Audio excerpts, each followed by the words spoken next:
प्रभु राम देव भगवान अल्लाह खुदा ईश आदि नाम एक ही शक्ति के हैं। वो कैसा है, कहां है, कैसे मिलता है, किसने देखा है? ये प्रश्नवाचक चिन्ह पूर्ण रूप से हटाने के लिए अवश्य सुनिए जगत गुरु तत्वदर्शी संत रामपाल जी महाराज के अमृत वचन सर्व पवित्र धर्मों के पवित्र शास्त्रों के आधार पर। अब ये देखो गीता जी का अध्याय नंबर 17 का और श्लोक नंबर 23 में। ये अध्याय नंबर 17, 17 और श्लोक नंबर 23 में। ओम तत्सत इति निर्देश है ब्रह्मण तिर्विद समृत ब्राह्मणा तेन वेदा च यगा च विहिता पुरा। उस पूर्ण परमात्मा, ब्रह्मण माने उस ब्रह्म से बड़े भगवान, पूर्ण यानी यह पूर्ण परमात्मा की तिर्विधि, तीन विधि से, तीन मंत्र से, ये तीन नाम। ओम नाम तो सीधा ही लिखा उसने अपनी पूजा का, ब्रह्म साधना का। ये तत् एक और मंत्र है, ये तत् नहीं, ये सांकेतिक है। और इनमें ये परब्रह्म का मंत्र है और ये ऐसा मंत्र है, इसको अगर हम जाप करते हैं और ये नहीं मिला तो हम इस काल के जाल से बाहर नहीं जा सकते। ये दूसरा मंत्र एक और मिलेगा आपको, वो रहेंगे यहीं पर, लेकिन इसके बहुत सुविधा मिल जाएगी। और हम कहाँ जाएंगे? शिव के लोक में पहुंच जाएंगे। वहां पर ये काल महापरमा महाशिवरात्रि के रूप में विराजमान हृदय कमल में रहता है। और उस पूर्ण अगर ये साथ में मिल गया तो फिर हम यहाँ की कोई राहत नहीं लेंगे, और ये नहीं मिला तो फिर ये हमें अपने आप मिलेगी ये राहत। यानी आगे विवरण बताऊंगा, अच्छी तरह भी तो आपको हिंट दे रहा हूं। ये स्पष्ट लिखा है कि ये तीन मंत्र का कोई दाता संत मिले उसने ढूंढ ले और उस तीसरे भगवान के बारे में को जानता हो। इस यही ब्रह्म तक की साधना ये बता रहे हैं कि हृदय में बैठा है जो स्वरूपी निरंजन है। तो वो तो काल ही की व्याख्या कर रहे हैं और फिर कह रहे हैं कि वो तो अलग है। अब फिर देखिएगा अमृत के कलश श्री हंस जी महाराज जीवन एवं दर्शन, नीचे देखिए। ये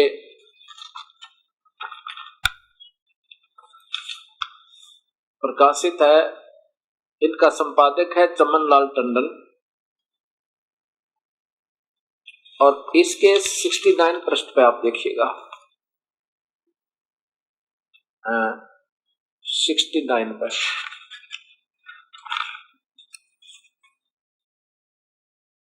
69 नंबर पे देखिएगा। कोई पंडित जी आया महाराज जी के पास, ब्राह्मण कुल का होने के कारण देखिएगा वह पौराणिक भक्ति को करता ही था, तो था ही बाहरी पूजा पाठ और कर्म कांड में लगा हुआ था। लेकिन जब महाराज जी ने उसे कहा कि पंडित जी, जो कृष्ण भगवान ने अर्जुन को दिव्य नेत्र देकर प्रकाश एवं देव स्वरूप दिखाया था, क्या वह भी तुमने देखा है? भगवान तो तुम्हारे अंदर है, घट घट में व्यापक है और तुम उसे बाहर ढूंढ रहे हो।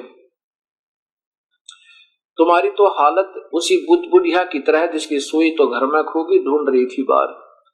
और फिर कहें क्यों नहीं? महाराज जी ने उसको उपदेश दिया और उसके अंदर देखो, उसके अंदर ही प्रभु के सच्चे नाम का और प्रकाश रूप का बोध करा दिया। ये होराम नाम का कोई पंडित जी था, होराम, और जैसे ही भजन में बैठा तो गदगद हो गया। बताओ, अब आपने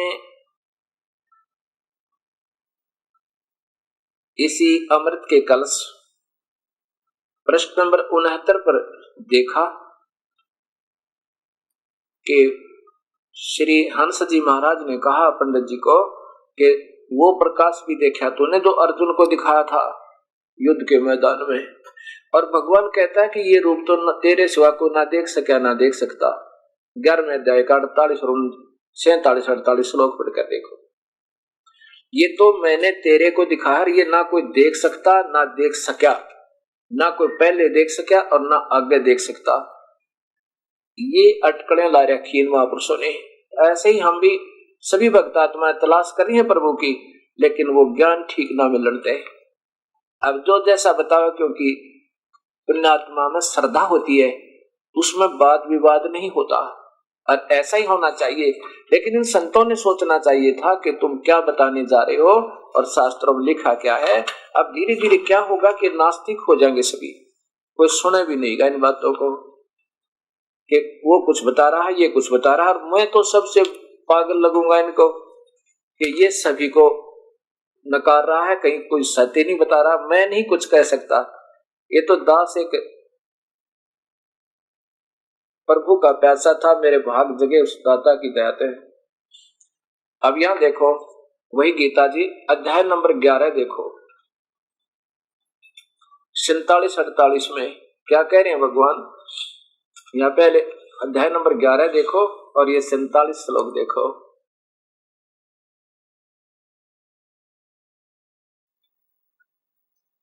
हे अर्जुन, यह अनुग्रह पूर्वक मैंने अपनी योग शक्ति के प्रभाव से यह मेरा परम ज्योतिर्मय सबका आदि सीमा रहित विराट रूप तुझको दिखलाया है, जिसे तेरे अतिरिक्त दूसरे किसी ने पहले नहीं देखा। आगे देखो।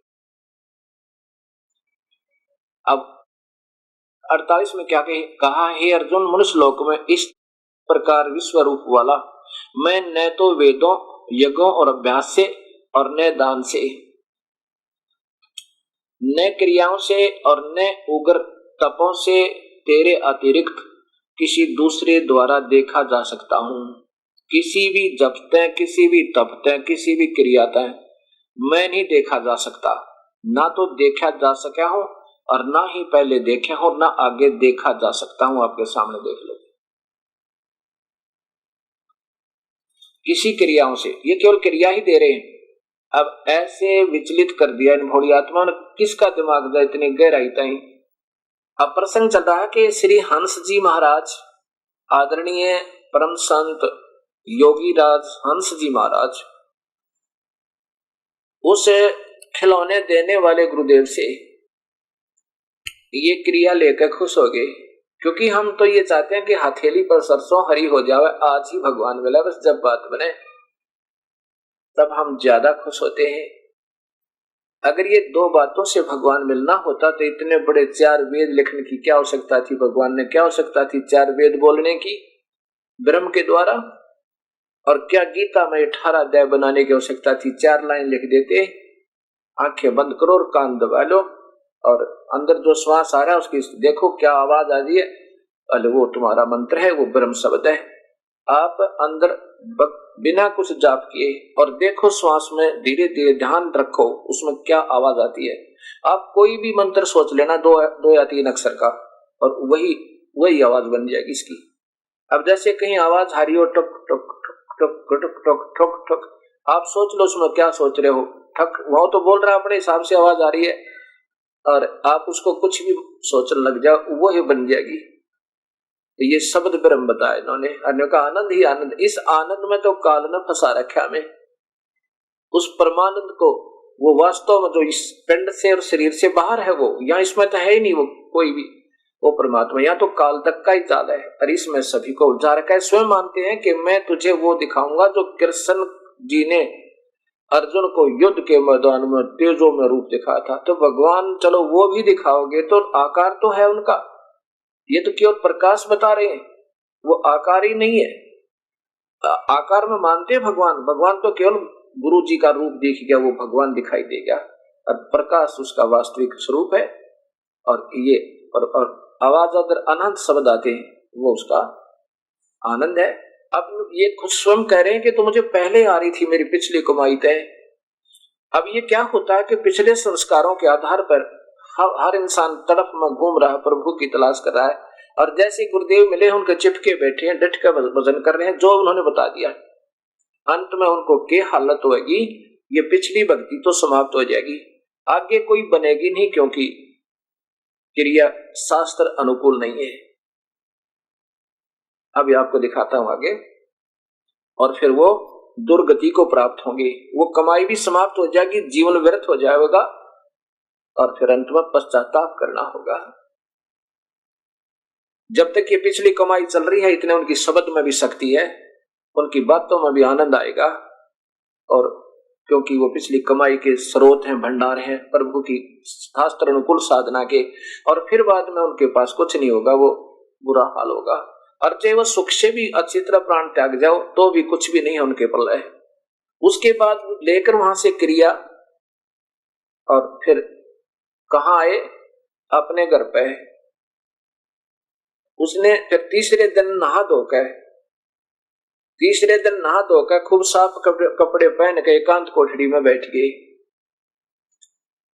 और कहा कि या तो नष्ट हो जाऊंगा और ना आज प्रभु पाऊंगा। प्रभु के पाना था।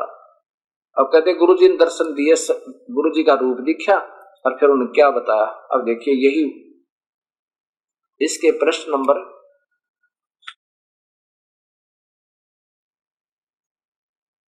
ये 59 है, पहले 69 दिखा था, अब 59 से फिर शुरू करते हैं, क्योंकि गुरुजी ने उपदेश दिया, अनहद भी सुनाई दिया और फिर ये प्रकाश भी, खूब प्रकाश दिखाई दिया, अनहद भी सुनाई दिया, जाप भी किया, क्योंकि उसने अंदर ही अंदर आप मन भी टिका। अब आगे क्या है, कोई जंतर मंतर नहीं दिया, आगे यहां से है, तीसरे दिन में नहा धोकर खूब साफ कपड़े पहन कर एकांत में कोठरी में बैठ गया और मैंने यह प्रण किया कि अगर भगवान है तो मुझे दर्शन होगा, नहीं तो मैं नासवान हूं तो नष्ट हो जाऊंगा, कोई बात नहीं। अगर अमर भी हूं तो किसी योनि में भी जाऊंगा तो आगे परमात्मा का नाम कभी नहीं लूंगा। ऐसा करके सुमन किया तो झट लाइट आने लगी, एकदम सूरज चढ़ गई, मेरी समाधि लगी। भगवान मेरे सामने खड़े थे। कौन? गुरु जी महाराज की लीला का क्या वर्णन करूं। अब भी कई दफे साक्षात दर्शन देते हैं, गुरु जी के दर्शन को भगवान का दर्शन, लेकिन यह सबके करने की बात नहीं है। गुरु जी तो नाट्य थे कि ये ऐसे नहीं करना उन्होंने, लेकिन यह सबके करने की बात नहीं है, क्योंकि गुरु महाराज जी ने कहा था कि ये तेरे पूरे जन्म की कमाई है, ये तेरे पूरे जन्म की कमाई है, और कहा कि तुमने करोड़ों व्यक्तियों को ज्ञान देना। ये लेखक की अपनी अटकल है। यहां तक देखिएगा कि क्या बताया। अब क्या बताया, इसमें स्वयं स्वीकार कर रहे हैं कि गुरुजी दिखे ध्यान में, बस वो भगवान का दर्शन है। ये तो ठीक है कि गुरु को भगवान के तुल्य मानना चाहिए, इसमें कोई शक नहीं। गुरु भगवान मानना चाहिए, लेकिन परमात्मा अलग है। कैसे है? जैसे तीन स्वयं ही बताते हैं ये कि दाता, ध्येय और ध्यान करने वाले, ये तीन सतिथि बताई है। स्वयं ही बताते हैं कि तीन सतिथि है। एक ध्याता, एक तो ध्यान करने वाला, एक जिसका ध्यान करना चाहिए, एक ध्यान, ये स्वयं इन्हीं के द्वारा प्रकाशित है। ये श्री सतपाल जी महाराज, और ये है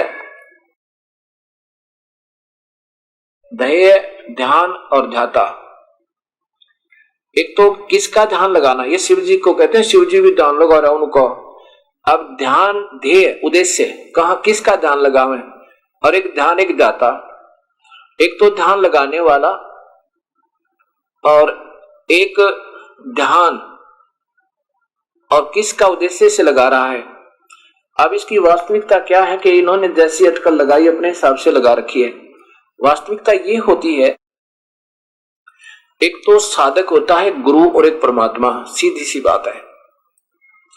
एक तो साधक होता है, एक उसको बताने वाला कि कैसे उस्ताद होता है आध्यात्मिक, वो बताओगा कि उस परमात्मा को कैसे पाना होता है। और हमने अपने गुरुदेव को भगवान के तुल्य मानना होगा, इसमें कोई शक नहीं। इन्होंने जो अटकल ठीक लगी वो अपने स्वीकार कर ली, बाकी अपने हिसाब से कर दिया। अब जैसे गुरु को भगवान जरूर मानना चाहिए, लेकिन गुरु भगवान नहीं है, और गुरु को भगवान माने बिना वो परमात्मा मिल नहीं सकता, ये नियम है। परमात्मा अलग है। जब गुरु के रूप से हम देखेंगे और जाएंगे तो वास्तविकता दिखेगी कि प्रभु और है। वहां जहां तक वो गुरु परमात्मा है वहां तक हमें गुरु के ही रूप में प्रभु लेकर जाएगा। कैसे है? एक मैथमेटिक्स के अंदर हिसाब में एक सवाल आता है ऋण का, ब्याज का, उसमें मूलधन ज्ञान करना होता है। मूलधन मुख्य पूंजी ज्ञान करनी होती है और उसमें दर भी नहीं दी हुई होती है, तो उसमें मानना होता है, मान लीजिए मूलधन 100 रुपए, और फिर उससे हम दर निकाल लेंगे और दर समय उसका मल्टीप्लाई करके, गुना करके फिर वो हम वास्तविक मूलधन को प्राप्त कर सकते हैं, अन्यथा नहीं कर सकते। ऐसे हमने गुरु को भगवान के तुल्य मानना होगा, उसके प्रति ऐसी श्रद्धा बनानी होगी जैसे मान लीजिए हमारे सामने भगवान बैठे हों, तो फिर हम कैसे रहें उनके साथ। ऐसे हमने अपनी विनम्र भावना बनाए रखने के लिए परमात्मा को गुरु के अंदर देखना चाहिए कि ये भगवान बैठा मेरे सामने। वास्तव में तो परमात्मा कोई और है, लेकिन गुरु को इस दृष्टिकोण से देखना चाहिए। मान लीजिए वो प्रभु होता है इनके स्थान पे, तो हम कैसे रहते उसके पास, उसके सामने कैसे बोलते, कैसा व्यवहार करते और किस प्रकार उनसे प्यार देते हैं, किस प्रकार उनकी आज्ञा का पालन करते। यदि प्रभु अब आ जाओ हमारे सामने, ऐसा प्रभु, गुरु को प्रभु मानने से, गुरु प्रभु नहीं है लेकिन गुरु को प्रभु मानना पड़ेगा, तब वो मूल मालिक, वो मूलधन निकलेगा। जैसे गुरु को 100 रुपये माना गुरु जी को कि 100 रुपये मूलधन, और फिर वास्तविक वो करोड़ों की संख्या का, करोड़ों की अमाउंट का वो पूंजी निकलाई, मिल गई हमने। ऐसे गुरु भगवान नहीं है, लेकिन भगवान के तुल्य मानना होगा, ऐसा है। और फिर जब हम यहां से जाएंगे तो हमें प्रभु उसी, अगर वो मान्यता प्राप्त है उसी, और काल भी ऐसे छल करता है, काल इन नकली गुरुओं के रूप बनाकर भी आ जाता है। और कबीर परमेश्वर भी अपने उस निजी भेजे हुए नुमाइंदे संत का, उस पैगंबर का रूप बनाकर त्रिकुटी में मिलेगा अपने, वहां से फिर लेकर जाएगा। ऐसे ये काल छल करता है, उसी की नकल करता है सारी, और फिर इनको नरक में ठोक देता है। अगर इन्होंने देखा होता तो बताते भगवान श्री कृष्ण है, भगवान श्री राम है, भगवान विष्णु है, भगवान ब्रह्मा है। ये घुमा फिरा कर कहते हैं राम भी तो किसी का ध्यान धरता था जो रामेश्वर बनाया। क्या वो शिव का ध्यान धरते थे तो शिव उसका परमेश्वर हो गए, रामेश्वर हुए। ऐसे ऐसे घुमा फिरा करके उनको छोड़ देते हैं और फिर गुरु के ऊपर लाकर रोक देते हैं कि गुरु ही साक्षात रूप भगवान का मानना चाहिए, और वैसे प्रकाश देखना, हृदय में रोशनी देखनी, अनहदनाद सुनना, बस यही भक्ति की अंतिम सतिथि है। अब गुरु जी तो कह रहे हैं महात्मा जी को, श्री हंस जी महाराज को, कि या तो ये तो तेरे पिछले जन्म की कमाई है, कहीं इसी पर फुला समावे, फुला ना समावे। और नाम उन्होंने गलत बता दिया, स बाहर स अंदर हम बाहर। ऐसा ही महात्मा जी वो मिल गए इनको। अब ये नादान बालक थे 22-23 साल की उम्र के, और फिर बैठ गए हठ योग करने के लिए, जो गीता में मना कर रखा कि उग्र तप हठ योग करने वाले ये मुझे भी दुखी करते, उन्हें घोर नरक में डालूंगा। अब देखो, अब इनके द्वारा बताता हूं। ये तो आपने देख लिया, गुरुजी ने कहा कि ये सबके करने की नहीं है।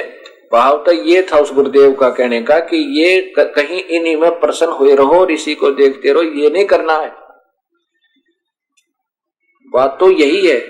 ये तो मैं भी 1 मिनट में दिखा देता हूं। और इससे और भी एक चीज न्यारी है, इनके सपने में भी ना आई होगी वो एक वो चीज, और इनसे भी ज्यादा गजब की आपको दिखाऊं सेकंडों में से, लेकिन उनको दिखेगी जिनकी पिछली कमाई होगी, नहीं होगी तो नहीं दिखेगी। और ये तो आप किसी से करवा दो, बिल्कुल सपने में भगवान नहीं बचता हो किसी को भी, मनुष्य शरीर वाले को, और आंख दबा दो, एकदम इतनी गजब का नूर अंदर से, क्योंकि वो अंदर ब्रह्मांडीय रिफ्लेक्शंस हैं, और उनके दबाने से इनका, क्योंकि ये प्रकाश से ही तो नेत्र काम कर रही है, इनके अंदर प्रकाश से, अंदर से ब्रह्मांडीय प्रकाश, ईश्वरीय प्रकाश नहीं, उसका रिफ्लेक्शन है, और ऐसे दबाने से इनको प्रतिक्रिया होती है। और फिर अंधे में भी होगी बात है, क्योंकि अंदर जो जहां पर ये रोशनी आके रुक जाती है, आगे ये काम नहीं करेंगी आंखें, तो आगे बाहर नहीं आती, वो बाहर देख नहीं पाती, लेकिन खुद के एंड में तो रुकी हुई है। जैसे बल्ब फ्यूज है तो उसमें बिजली तो लास्ट में है, अगर कनेक्शन ठीक है तो ऐसा ये तो उसने ये क्या होता है, ये करनी नहीं है। अब मैं क्या बताता हूं, अगर कोई विचलित होता है कि अल्लाह मैं अभी वो तो 2 मिनट में दिखा दूं आपको, जो ये सारा महकमा जोड़ रखा है इन्होंने इसी 2 बातों पे, और आप बिना किसी नाम जाप के बैठ जाओ, ध्यान लगाना प्रारंभ कर दो, आपको ना जाने कितने प्रकाश दिखेंगे। वो प्रकाश है किस चीज का, वो सच्चिदानंद क्या है। जैसे अंधेरे में रात्रि के समय में एक 25 वाट का बल्ब जो है जग गया, तो सभी मच्छर मक्खी जुगनू उसके चारों तरफ, पतंग चारों तरफ घूमने शुरू कर दें, उनके लिए सच्चिदानंद हो गया। क्योंकि इतने अंधेरे में इतना प्रकाश हो जाए, सब इकट्ठे हो जाते हैं, और फिर 200 वाट का जगा दे। पहले तो उन्होंने वो सच्चिदानंद मान रखा था, फिर वो उसको त्याग कर 200 के वाट पर पहुंच जाएंगे, फिर वो सच्चिदानंद हो गया। और जब 1000 का उदय कर दो, जगा दो ट्यूब, तो सब उस 200 वाले को त्याग कर उस 1000 वाले पर पहुंच जाएंगे, उनके लिए फिर वो सच्चिदानंद हो गया। अब ये सच्चिदानंद तो कहते, कौन से सच्चिदानंद में पहुंचे हो आप? इस काल की रोशनी को सच्चिदानंद कह रहे हैं, और यही सबको खा रहा है, यही तक सबको उलझा उलझू कर यही रोके हुए है। जितने भी महापुरुषों की व्याख्या मैंने पढ़ी, जैसे महर्षि दयानंद जी ने प्रकाश पर लाकर छोड़ दिया परमात्मा निराकार, राधा स्वामी जियों की जैसे मैंने आपको दिखाया, उन्होंने परमात्मा को निराकार, ऐसे ध्वनि और केवल प्रकाश बताया। ये तो महापुरुषों ने समझदारी की है, जिनको कोशिश की नहीं मिला, उन्होंने परमात्मा की व्याख्या तो ठीक की है। परमात्मा निराकार बताया और प्रकाश बताया, और राधा स्वामी धन सतगुरु वाले साथ में ध्वनि अनंत नाद भी बताते हैं। और योग वशिष्ठ में भी योग पतंजलि योग श्रुतियां आदि में भी यही तक वर्णन है। और योगियों ने तो बताया सहस्रार कमल में वो परमात्मा है जिसका केवल प्रकाश दिखाई दे, और हृदय कमल में जिन जो पहुंचे हैं उन्होंने वर्णन किया है, स्वाद चक्र में, नाभि कमल में, हृदय कमल में। ये हृदय नहीं जिसमें दिल है, इससे अलग एक हृदय कमल है। एक तो ये खून खान बनाने वाला होता है, इसका तो कनेक्शन उस, क्योंकि जीवात्मा व्यापक है, जीवात्मा को ये मिला हुआ है, तो वो इसके अंदर सारे में समाई हुई है। वो जीवात्मा ये कवर है उसके ऊपर सारा, तो दिल में अफेक्ट होता है तो वो उसी को होता है, दिल को नहीं। दिल तो एक जड़ है, उसके अंदर वो अंश, उस ईश्वरीय अंश जो जीव है, वो यहाँ हृदय से सारा कंट्रोल हो रहा, मन से, और हृदय इसमें इफेक्टिव होता है, उसी को होता है जो सुख है या दुख है।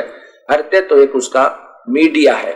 तो ऐसे हमने जब कोई प्रकाश दिखाई देगा, जैसे योगी पहुंचे, उन्होंने बताया कि मूल कमल में गणेश जी है, उनके रंग बताए, सारा कुछ बताया, मंत्र बताए, ये मंत्र है, और ऐसा उनका स्वरूप है। और स्वाद चक्र में जो नीचे गुदा कमल से, गुदा कमल भी कहते हैं गणेश जी के कमल को, जो 4 पंखुड़ी का है, उससे 2 उंगल ऊपर रीढ़ की हड्डी, ये बैकबोन जो बोलते हैं, रीढ़ की हड्डी इसको कहते हैं, इसके अंदर की तरफ और उदर के पीछे नीचे, इसमें एक ऐसा बहुत गजब का परमात्मा ने एक ऐसा बना रखा है, बिल्कुल ऐसा थोड़ा सा बीच में ऐसे गैप सा है, वो अब चिपका हुआ है, उसके बीचों बीच ऐसे कमल बने हुए, जैसे ये उंगलियां बनी है, ऐसे दोनों के बीच में हो, और फिर ये ऐसे थोड़ी सी खुल जाती हैं जब इनका जाप सही होता है, या योगिक क्रिया से हम इसका वो करते हैं। तो ऐसे मूल कमल में नीचे वहां गणेश जी है, 4 पंखड़ी हैं, और के लिए उनका जाप है, और लाल रंग है। गणेश जी जो के तो दिखाई देते हैं उसके अंदर, क्योंकि एक ऐसा वो कमल जो है, उसकी पंखड़ियां ऐसे सिकुड़ी हुई हैं सभी कमलों की, जिनकी भक्ति सही नहीं है, और जिनको ये जो प्रथम बार ये दास मंत्र देगा वो मंत्र नहीं है, और उस मंत्रों से फिर वो से खिल जाएंगी जैसे कमल के पत्ते खिल जाते हैं। तो ऐसे वो मूल कमल में गणेश जी का एक कमल है, कमल जैसे अंतड़ियां सी बनी हुई हैं, और हम एक मंत्र देते हैं, उस मंत्र के जाप से वो कमल खिल जाएंगे। ऐसे जैसे ब्लेडर में हवा भर देते हैं, फिर वो फूल जाता है। ऐसे वो खिलेगा ना। अब तो मुरझाई हुई पड़ी है पंखड़ियां, फिर उस भक्ति से वो ऐसे खिल जाएंगी। उनके मध्य में, उनके बीच में एक बहुत सुई की नोक टिके ऐसी रोशनी निकलेगी। उस रोशनी के ऊपर ये आत्मा का स्वभाव है, वो दृढ़ता से देखती है, बड़े गौर से, और उसके अंदर जब वो टिक जाती है, फिर जो गणेश जी का पहले नूर दिखेगा, प्रकाश दिखेगा दूर तक, और फिर गणेश जी बैठे दिखेंगे। जैसे ही बल्लभ जगाया, चाहे वो 25 वाट का है, पहले प्रकाश दिखेगा, फिर देखेंगे काहे का है तो बल्लभ दिखेगा। अर्थात आकार भी आकार से ही फिर निराकार का वो प्रकाश हो, निराकार प्रकाश होगा।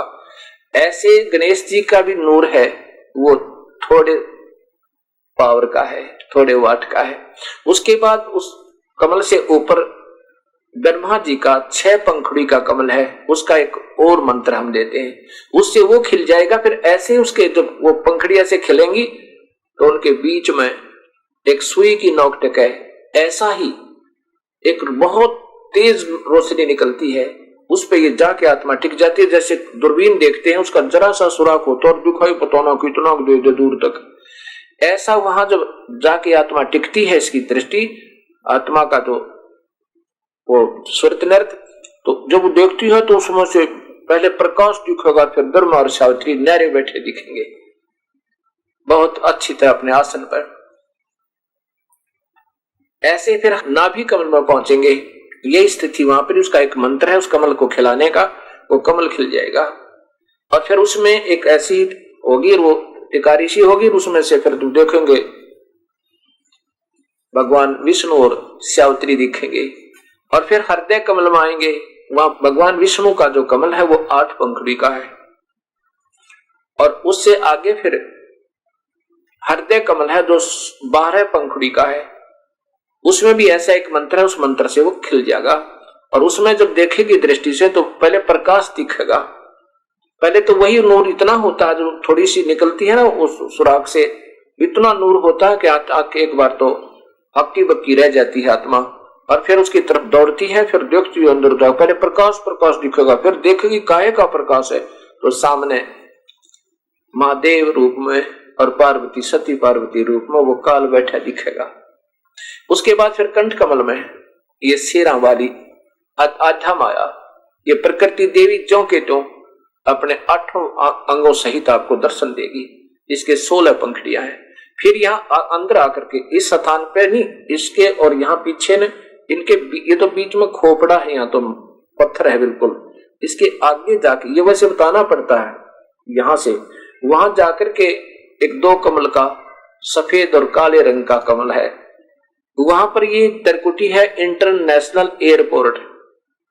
यहां तक तो कहीं भी जाना है अपनाना होगा। यदि आपने शिव के लोक की भी भक्ति कर रखी है और अगर अच्छे ढंग से की हुई है तो भी आपने यहां आना पड़ेगा। और यहां से फिर वापस कहां जाना होगा, जिस भी लोक की आपने कमाई कर रखी है वहां आपको, यहीं से आपको वो जहाज मिलेगा, वहां गुरुदेव मिलेगा, वो जिसका तुमने उस रूप में, वही इष्ट मिलेगा उसी रूप में जिसका तुमने सिमरण कर रखा है।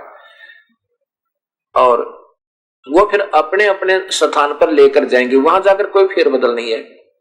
किसी ने ब्रह्मा की उपासना की ब्रह्मालोक में, शिव की उपासना की शिवलोक में, और विष्णु जी की उपासना की हुई है तो विष्णु लोक में पहुंच जाएगा, या स्वाभाविक कोई अच्छे शुभ कर्म किए हुए वो सीधा स्वर्ग लोक में भेज दिया जाता है, या फिर 84 लाख जोनियों में तपतशिला पर ये सभी जाएंगे जिसके पास सार नाम नहीं है, वो तो तपतशिला पर तो जाना ही जाना, चाहे ब्रह्मा का उपासक, चाहे शिव का, चाहे विष्णु का, और चाहे ब्रह्म उपासक निर्गुण रूप में मान के ओम नाम का जाप करने वाला, उसको तपतशिला पर तो जाना ही पड़ेगा। उसके बाद फिर कर्माधार पर वो चाहे राष्ट्रपति बनो, चाहे प्रधानमंत्री बनो, चाहे ब्रह्मा बनो, चाहे विष्णु, चाहे शिव, चाहे इंद्र बन जाओ, और स्वर्ग में चाहे लाखों वर्ष रहे आओ, क्योंकि इस काल ने रोकी हमें इसलिए रखा कि ये में खावे।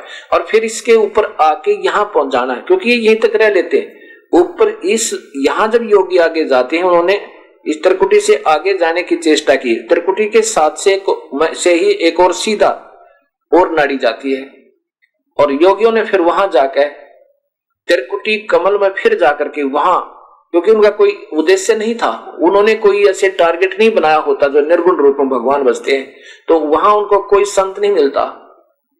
वहां जाकर के फिर वो अपनी निर्गुण साधना करते करते सहस्रार कमल में पहुंच जाते हैं। वहां देखते हैं 1000 बत्तियों का प्रकाश।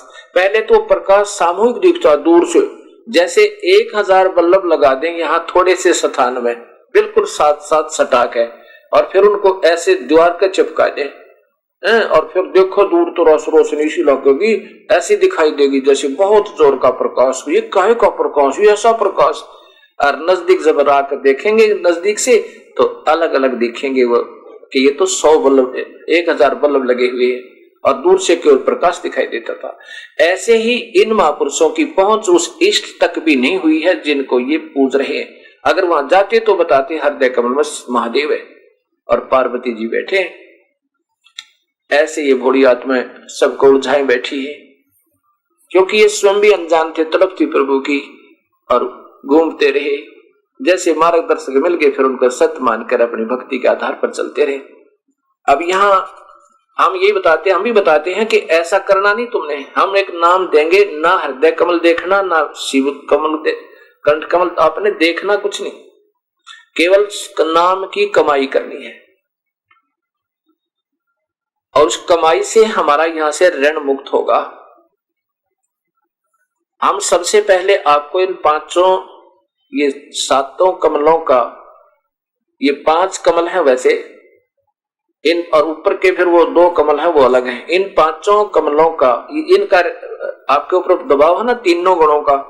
ये त्रिगुण में मेरी माया बड़ी दुस्तर है, रजगुण ब्रह्मा, सतगुण विष्णु, तमगुण शिव जी के द्वारा सारे कार्य काल करवा रहे हैं। इन बेचारों को जबरदस्ती, जैसे ब्रह्मा को रजोगुण बना दिया, विष्णु जी को सतोगुण बना दिया, और शिव को तमोगुण बना दिया। अब जैसे मिर्च बना दी, मिर्च बन गई तो मिर्च का के दोष, उसका स्वभाव बन गया। आम बना दिया तो आम का कोई दोष नहीं, आम मीठा हो गया, उसकी क्या महिमा, वो तो बनाने वाला तो कोई और है। ऐसे इस काल ने इन तीनों को 3 गुण बना दिए, और तीनों गुणों से हमारे ऊपर इनका पूरा प्रभाव रहता है, इनके बस की बात नहीं। अब जैसे रसोई में कोई छौंक लगावे और अच्छी मिर्च डाल रखी हो तो तीसरे कमरे में छीकम छीक हो जाए। अब मूल वस्तु तो रसोई में, छीकम छीक हो गए तीसरे कमरे में, आंखों में पानी पड़र, श्वास आना बंद हो जाए। ऐसे ये ब्रह्मा विष्णु महेश मूल रूप में आकार में है, और इन्हीं के अंदर से निकल रही वो इनकी रेंज में जब तक हम हैं उनका असर होता रहता है। और इसकी रेंज, इनका जो असर को रिजेक्ट करने के लिए, इससे बचने के लिए, निष्क्रिय करने के लिए एक मंत्र है, और फिर इनका ऋण भी हमारे ऊपर है, क्योंकि ये यहाँ मुखिया है इस एक ब्रह्मांड में। जैसे टेलीफोन का बिल देना है तो पूजा नहीं, एहसान भी नहीं, और पूजा भी नहीं, क्योंकि हम उनसे राहत ले रहे हैं। ऐसे ही जैसे हमने बिजली का बिल भरना है तो बिजली का बिल भरना है, तो सुविधा लेनी है तो बिल भरना ही पड़ेगा। ऐसे हम प्रारंभ में आपको यही 5 मंत्र देंगे। इन 5 कमलों के अंदर बैठा ये भगवान काल ही 5 रूप में, इन गणेश रूप में, फिर ब्रह्मा जी और सावित्री रूप में, लक्ष्मी और विष्णु रूप में, शिव और पार्वती रूप में, और अध्या माया के को भी इसने यहाँ बैठा रखा है। इनके जब यहां से जाएंगे तो ये अपना पूरा क्लियरेंस मांगेंगे कि तुमने इतनी सुविधा उपलब्ध कर रखी है, हमारा यहाँ पर जमा करा जाओ, फिर जाओ। हमने सभी कहते हैं ना, किसी से पूछ लो भगवान तो एक है, रास्ते न्यारे न्यारे। अरे शरीर एक है और शरीर में भगवान, इसी के अंदर से हम चलेंगे और फिर वहां त्रिकुटी पर पहुंचेंगे, वहां से हमने आगे जाने के रास्ते मिलेंगे जो जहां की कमाई करा। ये पहले हमने यहाँ की क्लियरेंस देनी होगी इन कमलों की। ये भगवान बैठे 5, तो ये पहले हम आपको 7 मंत्र देंगे। 5 मंत्र जो होंगे वो इनका ऋण मुक्त होगा। गणेश जी का, सावित्री ब्रह्मा जी का के रूप में जो कमल में हम बैठे हैं, ये भगवान बैठे हैं, और विष्णु और लक्ष्मी का, शिव और पार्वती का, और इस शेरा वाली का। ये मंत्र देंगे हम आपको सबसे पहले। 5 पार्वती को मिले थे, और उससे वो इतनी अमर होगी कि भगवान शिव जब तक नहीं मृत्यु होगी तब तक उनके साथ रहेगी। इस 5, क्योंकि ये इसके ऋण मुक्त होगी, उस नाम की कमाई से ऋण मुक्त होगी। इतना तो उसको और सुविधा मिल जाएंगी। उसके बाद हम आपको 2 मंत्र इसके साथ और देंगे, 7 मंत्र देते हैं। ये तो हमारी प्राथमिक मंत्र है हमारे। उसके बाद आपको सतनाम देंगे, ओम नाम और एक मंत्र और लगेगा इसके साथ, ये सतनाम बनेगा फिर। और फिर तीसरा मंत्र सारनाम होगा। फिर ये 3 मंत्र का जाप होगा। ओम नाम के जाप की कमाई हम वहां 21वें ब्रह्मांड को जो पार करेंगे तो वहां काल के पास रख देंगे, उसके छोड़ देंगे। जैसे 18वें अध्याय के 66वें श्लोक में कहा है कि सर्वधर्मान परित्यज माम, मेरे सभी धार्मिक पूजों को तो छोड़ दे और एकम शरणम व्रज, फिर मैं तुझे सब पाप यानी ऋण मुक्त कर दूंगा। तू चिंता क्यों करे, अगर वहां जाना तो वहां जा, मैं कहना तू तुझे। अरे ये नादान संत कहते हैं, भगवान तो कहता पीछा छुटा मेरे तो मैं काल हूं, खा जाऊंगा तुझे भी। अगर वहां जाना चाहता है तो संत न ढूंढ ले जो 3 मंत्र का जाप देता हो। ये कहा तो ऐसे है, अरे ये घुमा फिरा के अपने चतुराई करके वो इस ओम तो न्यारा मंत्र देता हो ना, उसके पास जाओ तो स और हम देता हो। बताओ भाई, अब वस्तु कहां बतावे कहा, कैसे हाथ लगे इन बोली आत्मा। क्योंकि हम तो तलाश थी प्रभु की, हम अंधे थे, अंधे हमने गुरु मिल गए, अंधे की बाह पकड़ी अंधे ने मारे कौन बतासी। और साचा सतगुरु कोई ना पूजा झूठे जगपतियासी। तो वो 3 मंत्र का जाप बनेगा। ऐसा ही वेद श्यामवेद भक्ति का मार्ग है। श्यामवेद भक्ति का वेद है और उसमें कहा कि कबीर परमात्मा है वो, और वो या तो स्वयं आता या अपने दूत भेजे, और वो वही 3 मंत्र के नाम से पवित्र करके उनके पाप काट के और निर्मल करके सतलोक ले जाता, उम्र भी बढ़ा देता है कबीर परमात्मा उस 3 नाम के जाप के प्रभाव से। तो जो दूसरा जो मंत्र होगा वो हमने पार ब्रह्म का टैक्स देना है, उसके देश से हमने पार होना है, उसका वहां छोड़ देंगे। और तीसरे मंत्र की कमाई हमारे को वहां सथाई सथान देगी सतलोक में। और वहां पर जो सुख है न ब्रह्म के लोक में न परब्रह्म के लोक में, जो सतलोक में हमें आनंद है वो वास्तव में सच्चिदानंद है। और ये काल को सच्चिदानंद बता रहे, जो स्वयं इसी भूंडी शकल जिसने देख कर अर्जुन जैसे योद्धा का दिल हल गया और उसको फिर दिखाऊं, कहते आजा मैं दिखाऊं। और वो कहता मैं किसी को दिखूंगा को नहीं, मैं किसी को दिखाई नहीं दे सकता तेरे सिवा, ना आगे देख सकता ना पहला देख सका मैंने कोई। ये कहा जो मैं दिखाई दूं तुझे। अब यहां उलझी हुई बात, ये करड़ी बातें कड़वी ऐसा दर्द जरूर करेंगी। ये दर्द होगा हजारों को जो इन भोड़ी आत्माओं को गुमराह अपने हिसाब से कर रहे हैं, शास्त्र विरुद्ध साधना बता रहे, और खुशी होगी अरबों और खरबों को। वो समय आएगा देखना, क्योंकि आज कोई बालक नहीं किसी को बलौदे बका दे हम। ऐसे ये गीता जी के 17वें अध्याय का 23वें श्लोक में लिखा है कि वो ओम तत् और सत। ओम तो भगवान ने अपना बताई रखा, बताइए इससे नारा नाम और क्या हो गया। हंस नाम के जाप का कितना प्रमाण नहीं। अगर ये कोई उपनिषदों की आड़ लेते हैं, उपनिषद फाइनल नहीं है।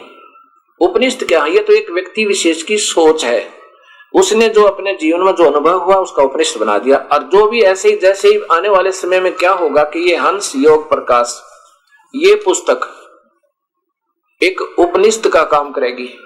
आने वाले संत कहेंगे देखना योग हंस योग प्रकाश में लिखा है सह और है का जाप, लेकिन ये फाइनल नहीं है। ये तो व्यक्ति विशेष की अपना अनुभव है, जैसा भी उसने सारे जीवन में किया करा, जिसे सुना सुनाया, अगर वो वेद से नहीं मिलता है। और वेद में जो लिखा है वो अनुभव भी लिखा है। अनुभव के बताओगा इंसान अपना बता। जैसे वेद में लिखा है, गीता में लिखा है, ऐसे करना है। ओम नाम का जाप करना, चलते फिरते खाते पीते और गृहस्थ अपने बाल बच्चा में रहना है। अपना भजन करो और पूरे गुरु बना के जब तुम शरीर छोड़कर जाओगे, इस अभ्यास योग तक तुम अपने वहां चले जाओगे। मेरा नाम जपोगे तो मेरे पास आ जाओगे, उस परमात्मा का जपोगे तो उसके पास चले जाओगे। बता इसमें समाधि लाने की कद भगवान ने कही। युद्ध में कौन समाधि लावे?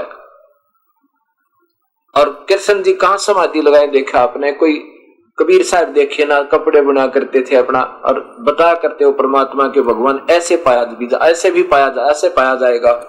गरीबदास जी हल बाया करते, गुरु नानक देव जी हल जोता करते थे और नौकरी करते थे मोदी खाने में। रविदास जी जूते गांठ बनाया करते थे, नामदेव जी अपना छिप्पी का काम किया करते थे। जिन भी महापुरुषों का प्रमाण हम देते हैं, ध्रुव जी, प्रहलाद ने नाम ही जाप किया, नारद जी से उपदेश लेकर। इसी प्रकार ध्रुव को नारद जी मिल गए। जब वो घर त्याग कर चले, नारद जी कहने लगे कहां जा रहे हो बच्चा? कहते ऋषि जी मेरी मौसी ने मुझे ताना लगा दिया और मैं प्रभु पाऊंगा। तो नारद जी ने कहा बेटा न्यू ऐसे प्रभु मिला कोई नहीं। उनको नाम दिया कि नाम जाप कर, और नाम का जाप किया। और फिर उनको प्रभु ने दर्शन दिए। कैसे दिए? उनको उन्होंने बताया कि विष्णु रूप में दर्शन हुए मुझे। अगर इनको दर्शन हुए होते प्रभु के तो बताते कि कौन था। विष्णु रूप में भगवान आए और कहा कि के मांगे ध्रुव, चल तुझे जो चावा दे दूं। कहने लगा जी मैं तो मुझे राज दे दो, अटल राज दे दो। तो विष्णु जी ने कहा के मांगे नादान, तुझे मैं ब्रह्मलोक भेज देता, क्योंकि वो आने वाला कोई और चीज है। अब बाद में पता चलेगा, पहले तो आप सुनते रहो। अभी अगर उस वास्तविकता को बताऊंगा तो आपका बिल्कुल भी समझ में नहीं आओगी, क्योंकि ये पीएचडी की बातें हो जाएंगी स्मारक की। अभी आप ये सोचकर चलते रहो कि विष्णु जी आए और उसको बताया कि मैं तुझे ना जाने क्या देता, तू के मांगे आपने मेरे से आज। तो ध्रुव ने वापस आके अपने घर पे रहा और फिर शादी करवाई और 36,000 वर्ष तक राज्य किया। ध्रुव के 2 पत्नियों का प्रमाण है श्री मद्भागवत सुधा सागर में। एक तो उनके भाई के उत्तम की मृत्यु हो गई थी गंधर्व के साथ युद्ध में, और एक ध्रुव की अपनी शादी थी। अब गरीबदास जी कहते हैं डेरे डंडे खुश रहो ये खुश रे लेना मोक्ष। और ध्रुव प्रहलाद पार हो गए। फिर बता गृहस्थी में के दोष। प्रहलाद ने 10 वर्ष की आयु में नरसिंह प्रकट हुए, उनकी रक्षा करी और उनको उनके पिता का विनाश किया और फिर वहां का राज्य दिया प्रहलाद को। और प्रहलाद ने कई हजार वर्ष राज्य किया और फिर स्वर्ग पहुंच गए। स्वर्ग तक इनकी पहुंचे से ना इनसे आगे ना इन निर्गुण बताने वालों की, ना सरगुण बताने वालों की, ना कोई नाम बदल कर बताऊं उनकी, इनकी स्वर्ग से आगे पहुंची नहीं है। अब मैं जो बताना चाहता हूं ये कड़वी वैसे लग रही होगी, इससे क्या होगा? मैं तो ये चाहता हूं कि ये संत सभी अपने अपने मूल शास्त्रों को फिर देखें। मूल शास्त्र केवल वेद और गीता, अन्य सहयोगी शास्त्र है जैसे 18 पुराण, लेकिन वो भक्ति मार्ग के नहीं है। भक्ति अगर करनी है तो गीता के अनुसार, अगर ब्रह्म तक की करनी है और पूर्ण ब्रह्म की करनी है तो इस दास के पास। ये मत समझना कि मैं अभिमान कर रहा हूं, नहीं। डॉक्टर को अभिमान नहीं होता, मरीज आ जाता है वो तो खुश होया करे और बड़े प्यार से देखा कर उसकी दवाई दिया करता है, अभिमान नहीं होता। हम तो दासों के दास। और मैं ये चाहता हूं कि सभी एक बार गर्म होएं, जैसे घी को गर्म करा जाता है जब आंच दी जाती है, और गर्म होगा तो उसमें जो मैल है वो ऊपर आएगा। अब जिसमें जो शंकाएं हैं, जो इस दास को गलत समझेंगे, कम से कम अपने शास्त्र तो उठा के देखेंगे। मैं ये नहीं कह रहा कि मेरी बात को तुम सत्य मानो, कम से कम अपने शास्त्र देखो और गीता देखो, वेद देखो और परम पिता परमात्मा कबीर परमेश्वर की वाणी देखो। सभी मजहब और धर्म और पंथ एक बार फिर देखो और फिर विचार करो निष्पक्ष भाव से। प्रेस्टीज इशू मत बनाना, ये सबसे बड़ी कमजोरी होगी भक्ति मार्ग में, सबसे बड़ी बाधा होती आई है। जब भी किसी संत ने, जैसे ईसा मसीह जी ने सत्य बताने की चेष्टा की, जितनी भी उनको ज्ञान था, ज्ञान उनको केवल ब्रह्म तक का ही था। इस काल तक निराकार ब्रह्म तक ही इन्होंने बताने की चेष्टा की, वो भी लोगों ने स्वीकार नहीं करी, क्योंकि उस वक्त के गुरु, वो गलत मार्गदर्शन करने वालों ने दुश्मन बना दिया जनता को कि ये झूठ बोलता है, ये ऐसे कहता है, और अंत में उनको क्रश कर दिया। लेकिन उनको कौन क्रश कर जिसके सिर पर क्योंकि रक्षा वो पूर्ण परमात्मा ही करता है। आपको यजुर्वेद बताएगा कि सच्चे ढंग से चाहे वो ब्रह्म की साधना करे और चाहे पर ब्रह्म की, चाहे पूर्ण ब्रह्म की, वही पूर्ण परमात्मा ही सबकी रक्षा करता है, ताकि भक्ति का विनाश ना हो जाए। और भक्तों के हृदय से प्रभु की आस्था न हट जाए। अगर इनमें आस्था बनी रही तो प्रभु को ढूंढते ढूंढते कभी मेरे पास, मेरे संत के पास ये पहुंच ही जाएंगे। और ये काल तो चाहता है इनको गलत सल साधना करवा के इनका जीवन व्यर्थ करवा दो और साथ में इनके अनुयायी भी व्यर्थ हो जाएं। ये तो 84 में चले जाएंगे, आने वालों को फिर ये गलत साधना आप पे स्वीकार्य हो जाएंगी।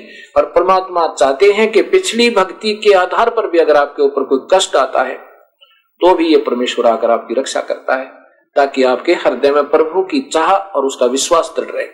लेकिन शास्त्र और साधना से भविष्य की कमाई आपकी बिल्कुल नहीं हो रही। ऐसे ही हजरत मोहम्मद जी ने इस ब्रह्म तक की साधना का खूब ढोल पीटा और इतना संघर्ष किया दुनिया के साथ, बहुत बड़ा।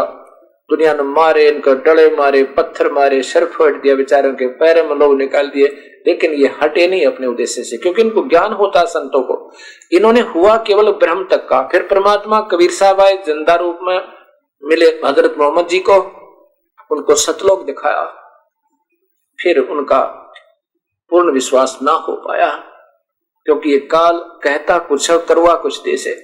अर्जुन को कहा था तुझे कोई पाप नहीं लगेंगे युद्ध में, और तू युद्ध कर ले। और फिर जब युधिष्ठिर को बुरे बुरे स्वप्न आने लगे तब कहा ये तुम्हारे वो पाप कर्म ही तुम्हें दुखदाई हो रहे हैं, तो युद्ध में किए थे।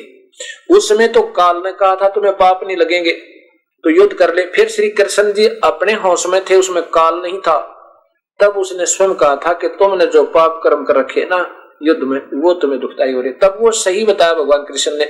और पहले वो काल बह कह गया अब तुम्हें कोई पाप नहीं लगेगा, तुम युद्ध कर लो, मैं तुम्हारे साथ हूं, नमत नमत बन जाओ। उसमें भगवान कृष्ण ने वीरानी मैंने क्या कहा था वो शास्त्र प्रमाण देगा, महाभारत। ऐसे ये काल भगवान श्री कृष्ण को भी मालूम नहीं, तेरे अंदर काल बोल गया। ये ऐसा जाल इसने फैला रखा। इन संतों, इन भोली आत्माओं को तो बताओ वो ना जाने कैसे नचा दे। तो मेरा भाव ये है कहने का कि फिर ये सभी अब अपने शास्त्रों को देखो। अब किसी को बहकाया नहीं जा सकता। पहले जैसे स्वयं कबीर परमेश्वर ने आकर भी अपना सत्मार्गदर्शन करने की चेष्टा की थी, और उसमें उनके 64 लाख शिष्य भी हो गए थे। उनकी यथार्थता को जानकर साथ में उनके नाना प्रकार के शारीरिक सुख, अपने शरीर का कष्ट निवारण, निसंतान को संतान प्राप्ति, जिसके लिए हम प्रभु की विशेष तलाश किया करते थे, वो तो मुफ्त में दिए दाता ने। उस समय के अज्ञानी गुरुओं ने कबीर साहब के साथ भी ऐसा ही दुर्व्यवहार करवाया और किया। सब बड़ी जनता को बहका दिया कि ये दुल्हा क्या जाने, ये तो सब गलत बातें बता रहा। कई शास्त्रों में कहीं नहीं लिखा कि देवताओं की पूजा मत करो, कहीं नहीं लिखा कि ये ब्रह्मा विष्णु महेश 3 गुणों की पूजा व्यर्थ है। पूजा व्यर्थ है लेकिन अनादरणीय नहीं है। अब यहां एक समस्या आती है, जो भक्तात्मा यहां से सत्संग सुनेगा जहां पर हम कह रहे हो, ये दास कह रहा होगा कि ब्रह्मा विष्णु महेश की पूजा व्यर्थ है क्योंकि गीता में प्रमाण है, तो उसको धक्का लगेगा कि ये तो ब्रह्मा विष्णु महेश की निंदा करते हैं, उनके जो है ना विरुद्ध साधना बता रहे हैं। नहीं, गीता जी में प्रत्यक्ष प्रमाण है और के तीनों गुणों की भक्ति त्याग के अर्जुन तो ऊपर उठे। अब ये दास क्या बताना चाहता है कि जैसे गीता जी के 15वें अध्याय का 1 और 2 नंबर श्लोक में लिखा है कि ये उल्टा लटका हुआ संसार रूपी वृक्ष है अर्जुन, इसकी ऊपर को जड़ है और नीचे को शाखाएं, 3 गुणों रूपी शाखाएं, ये स्वर्ग मृत और इस पाताल लोक में फैली हुई हैं। अब हमने कोई पौधा बीजना हो, मान लीजिए आप नर्सरी से पौधा लाए और वहां कैसे लगाया जाता, जड़ को नीचे रखा जाता मिट्टी में और टहनियां ऊपर होती है, और जड़ को ही यानी मूल को पानी डाला जाता है, खाद डाला जाता है, फिर वो पौधा प्रफुल्लित होगा, बड़ा होगा और फिर उनको कहां फल लगेंगे, टहनियों का फल लगेंगे। ऐसे ही भक्ति रूपी पौधा, जड़ तो कबीर परमेश्वर है, पूर्ण ब्रह्म, पूजा तो उसकी करनी है और उम्मीद टहनियों से करनी है कि इनके फल लगेंगे, आम लगेंगे मीठे मीठे। अब देखिएगा गीता जी में भगवान क्या कहना चाहते हैं, वो आपको दिखाता हूं। वो ये कहना चाहते हैं कि जड़ से प्रारंभ करो पूजा। अब ये एक भक्ति रूपी सीधा बीजा हुआ भक्ति रूपी पौधा। अब यहां देखिए ये मूल है, यहां सबसे पहले देखिए सीधा बीजा हुआ भक्ति रूपी पौधा अर्थात शास्त्र अनुकूल साधना ऐसे करनी है। ये जड़ है पूर्ण ब्रह्म कबीर साहब, इसको ऐसे बीजना था इस भक्ति रूपी पौधे को, यहां से प्रारंभ करना था हमने भक्ति को, यहां से सिंचाई करनी है, इसकी पूजा करनी है। ये अक्षर पुरुष एक पेड़ है, निरंजन वा की डार, तीनों देवा शाखा है, ये पात रूप संसार और जड़ कबीर साहब है। ये तना है और ऊपर देखिएगा ये काल है, ये ब्रह्म है, ये परब्रह्म है, ये ब्रह्म है, ये एक डार है। इसके फिर 3 शाखाएं, ये ब्रह्मा विष्णु और शिव, ब्रह्मा विष्णु और शिव। अब ये बताइएगा गीता जी का अध्याय नंबर 15 का श्लोक नंबर 1 और 2 ये बताना चाहता है। कबीर साहब ये कहते हैं कबीर अक्षर पुरुष एक पेड़ है, निरंजन वा की डार और तीनों देवा शाखा है, ये पात रूप संसार। अब देखिएगा, अब ब्रह्मा विष्णु महेश की काहे में निंदा की, ये तो हमें बहुत प्यारे लगे, इनके टहनियों को फल लगेंगे, आम लगेंगे, पूजा यहाँ करेंगे, पूजा ये करेंगे और आदर इनका करेंगे, यहाँ फल लगेंगे। और अब हमारे से क्या करवा रखा है नादान संतों ने, ये बताना चाहता ये दास आपको। अब ये करवा रखा हमसे टहनियों की पूजा करवा रखी है, और जो गीता बना करे, वेद बना करे,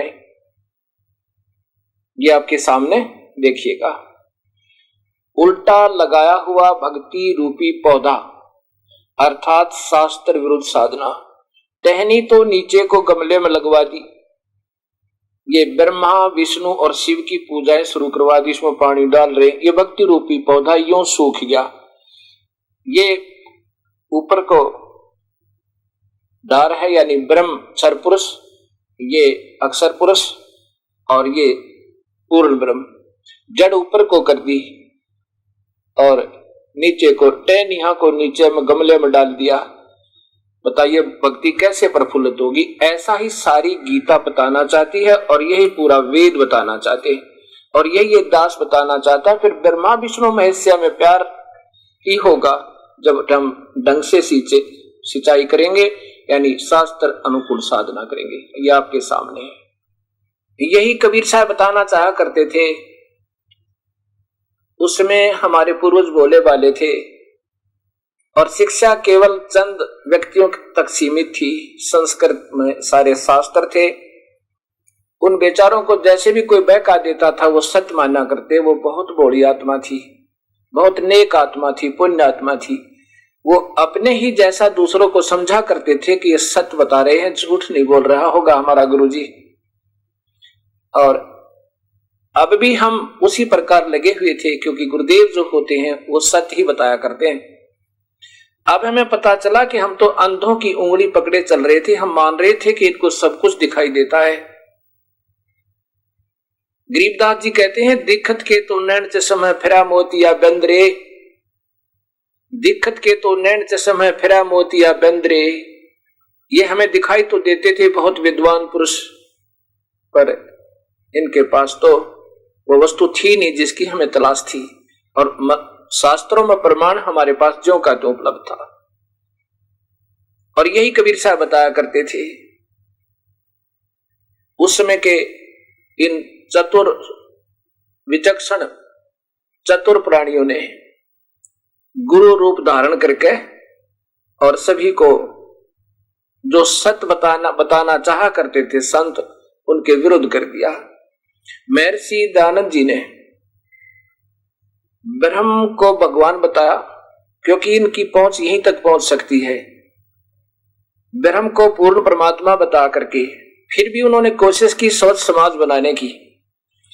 देवी देवताओं की पूजा छुटवाने की। मूर्ति में बताया भगवान नहीं है और बुराइयों से दूर करना चाहा समाज को।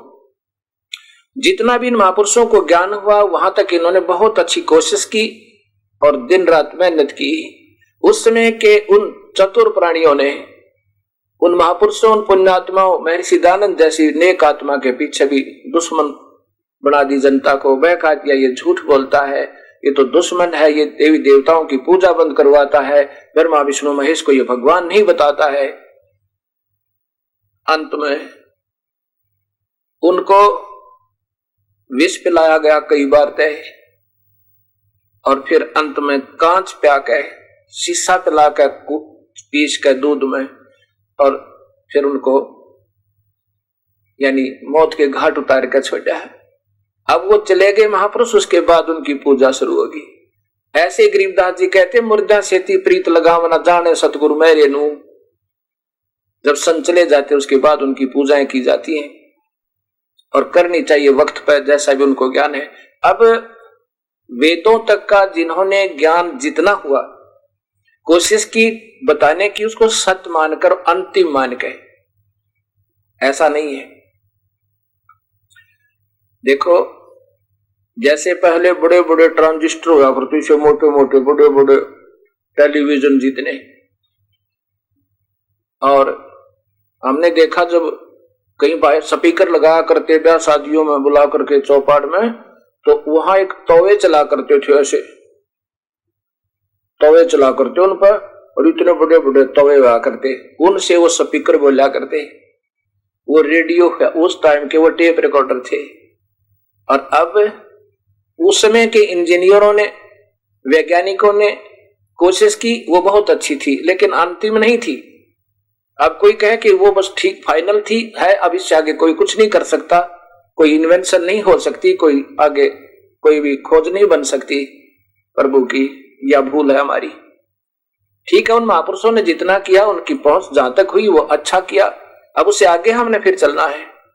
वेद किसी की निजी संपत्ति नहीं है, गीता किसी की व्यक्ति विशेष की नहीं है, संसार की है, और संसार के वेद हैं, मानव मात्र के कल्याण वास्ते हैं। ऐसे ही गुरु ग्रंथ साहिब, कबीर साहिब की वाणी, गरीबदास जी का ग्रंथ साहिब, धर्मदास जी की वाणी, कुरान शरीफ और पवित्र बाइबल, ये व्यक्ति विशेष की नहीं है, ये तो सारे संसार के मानव मात्र के लिए हुआ करती है। फिर तो हम बाद में कब्जा कर लेते, करना कुछ नहीं उसके अनुसार, पर कब्जा कर लेते, ये हमारा, ये हमारा, ये हमारा, इसके खिलाफ कैसे बोल दिया, इसके खिलाफ कैसे बोल दिया। खिलाफ जब तक होता, जब तक हमने स्वयं ज्ञान नहीं होता उसमें लिखा क्या है, तब तक हमें बुरा लगता है।